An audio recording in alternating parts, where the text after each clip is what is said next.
Hi, I'm Rose. I'm a talent acquisition manager at the Westpac Group. With so many people looking for work these days, my team thought it would be a great idea to put together some hints and tricks on how to interview. So, today I'm going to go through behavioural based interview questions. Along with the usual strengths and weaknesses questions, it's very likely you'll be asked at least one behavioural based question. This is an opportunity for you to share some of your stories from your last role and bring them to life in your answers. For example, you may be asked, tell me about a time you disagreed with your boss and how did you manage that?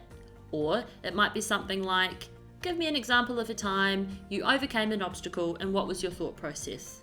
It's really important and a great idea to have a couple of these up your sleeve so that when you go into interview, you're going to be prepared. The STAR interview technique is a great way to prepare yourself for interview questions.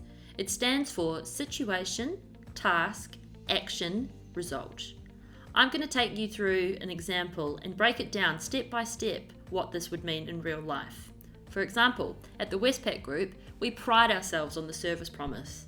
So, I might ask in an interview, tell me about a time you exceeded a customer's expectations. Take a minute or so to think of a good example. Hopefully you've got one prepared earlier. This is your opportunity to set the scene and tell your story. In this example, you might want to answer something along the lines of, as a customer service specialist at supersonic.com, I had a customer enter the store last year looking for a product in blue.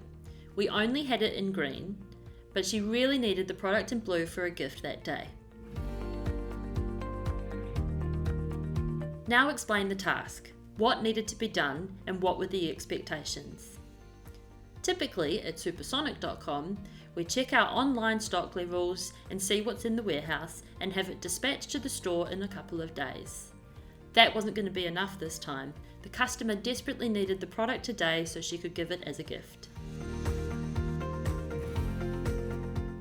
Now describe what action you took. What did you do and what did you need to achieve that? In this instance, you might say, I could see that there was stock online and that there was some in our warehouse. However, knowing that wasn't going to be enough, I also called our sister store who was just up the road. It just so happened they happened to have the blue product on hand, so I asked them to put it aside. I went up the road, retrieved the product and brought it back to the customer. Now it's time to share your results. What was the outcome? If appropriate, what recognition did you also receive for that? For this example, you might say, the customer was very pleased. She was able to give her gift that day. Now she is one of our top customers who comes back time and time again. The most important thing about behavioural-based interview questions is to be prepared. Practice with your friends and family. Get their feedback. Ask for them to be brutally honest. I hope this has been helpful. Good luck with your next interview and stay safe.